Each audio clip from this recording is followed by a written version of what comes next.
Hi, my name is Gavin Gonzalez, and this is the tragedy of Pearl Harbor.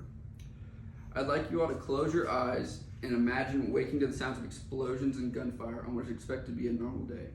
Well, like many on December 7, 1941, Jim Waters, a naval ensign at the time, was violently awoken by the sounds of planes exploding and torpedoes smashing in the sides of U.S. ships.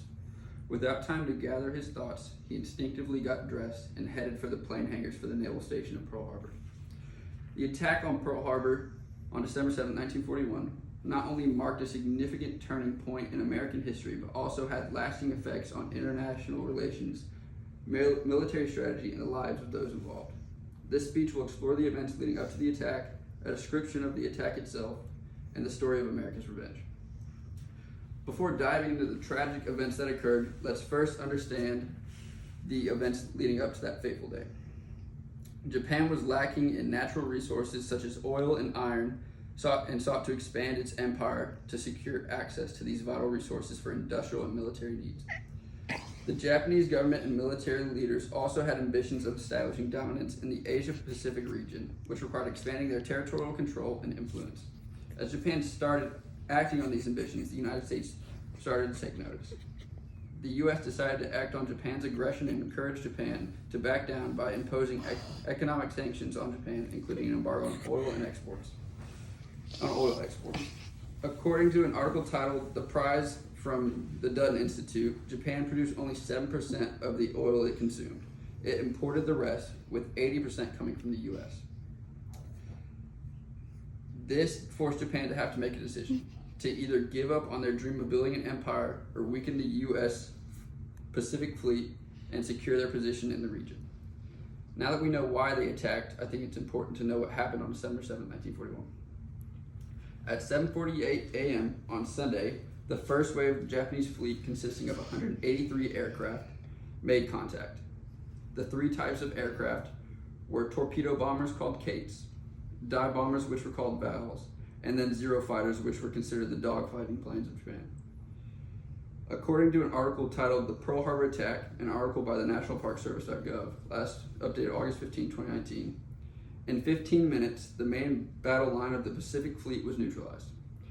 The battleships California, Oklahoma, West Virginia, Nevada, and Arizona were sunk, as was the old battleship Utah, which was then used as a target anti-aircraft training vessel. The battleships Maryland, Tennessee, and Pennsylvania were damaged. The aircraft continued to terrorize for another hour before retreating to aircraft carriers approximately 230 miles offshore. The first wave was a success. At 8:54 a.m., about 15 minutes after the first wave departed, the second wave of 171 aircraft made contact with what was left of the U.S. base. Their task was to destroy the airfields, targets around the Navy Yard, and what was left of the Pacific Fleet.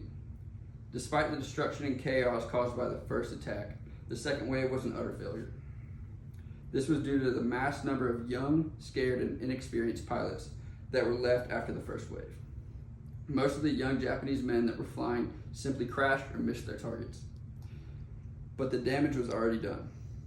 In total, the attack lasted a mere 2 hours, but in that time, 7 ships were sunk, and a total of 2,403 American lives were lost.